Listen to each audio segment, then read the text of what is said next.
இந்த 10 தான் அன்றைய தினம் சொல்லி வைத்திருக்கின்றார்கள். ஆகவே இன்றைய நிகழ்வுகள் மிக அற்புதமாக இருந்தது.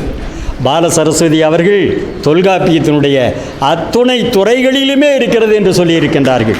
வாழ்வியலை, நம்முடைய வாழ்வியலில் அத்தனை துறைகள் என்னென்ன துறை இருக்கிறதோ, நம்ம சுகாதாரத்துறை இருக்குது, வேளாண் துறை இருக்குது, உளவியல் துறை இருக்குது, இன்னும் எத்தனை துறைகள் இருக்கிறதோ அத்தனை துறைகளும் உள்ளடக்கியது தான் அந்த 1610 சூத்திரங்களும் அதங்கோட்டு ஆசானுடைய அவையிலே நிறைவேற்றி இருக்கின்றார்கள் என்பதை இங்கே தெளிவாக எடுத்து கூறினார்கள்.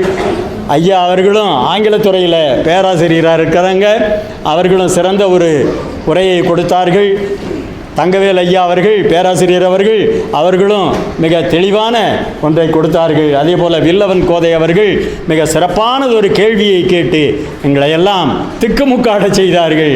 அதுபோல் இங்கே இன்றைக்கு குழந்தைகள், சிறுமிகள் வந்து கலந்து கொண்டார்கள். அவர்களுக்கு வாழ்த்துக்களையும் நன்றிகளையும் தெரிவித்துக் கொள்வதோடு, ஒரு சங்க இதில் நீங்கள் கேள்விப்பட்டிருப்பீங்க, கல்வியா கேள்வியா. நாரதர் மூட்டி விட்டுட்டு போயிட்டார்.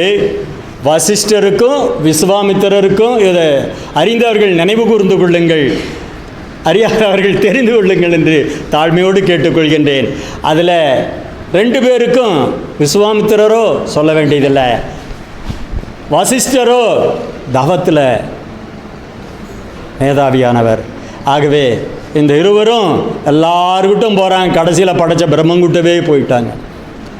எது சிறந்தது என்று நீங்கள் தான் தீர்ப்பு சொல்ல வேண்டும் என்று சொன்னார்கள்.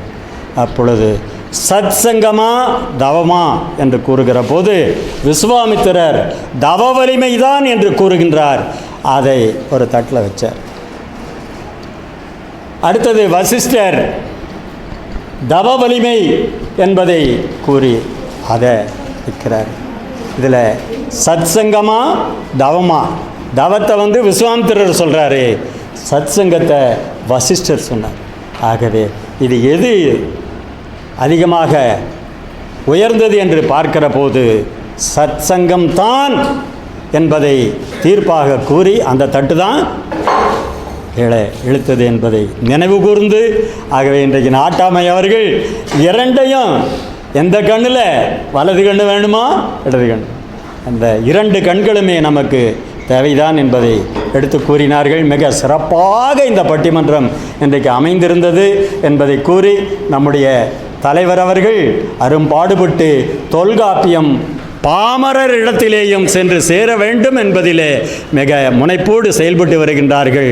ஆகவே அவருக்கும் இந்த நன்றியை கூறி, அம்மா அவர்கள், எங்களுடைய மரகதம் அக்கா அவர்கள், நான் இந்த பள்ளியிலே தொடர்பு கொண்டிருந்த போதும் எல்லா நிகழ்வுகளிலேயும் எங்களுடைய கிராமத்து பள்ளிகளுக்கெல்லாம் எத்தனையோ முகாம்களை எல்லாம் நடத்தி அத்துணை முகாம்களிலேயும் சிறப்பு சேர்த்திருக்கின்றார்கள்.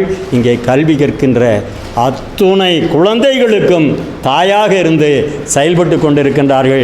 அம்மையார் அவர்களுக்கு என்னுடைய நன்றியை தெரிவித்து, இந்த விழாவிலே பங்கேற்று அருளாசி வழங்கியும் கலந்து கொண்டும் அனைத்து துறைகளிலேயும் இதற்கு உதவி செய்த அனைவரையும் வணங்கி, அவர்கள் அத்தனை பேர்களுக்கும் என்னுடைய 4 வகை பூக்களோடு என்னுடைய அன்பு என்ற பூவையும் சேர்த்து உங்களுடைய பாதமலர்களுக்கு காணிக்கையாக்கி இந்த தமிழ் சங்கமத்தின் சார்பிலே நன்றியை தெரிவித்து நிறைவு செய்கின்றேன். அனைவருக்கும் மதிய உணவு ஏற்பாடு செய்யப்பட்டிருக்கிறது.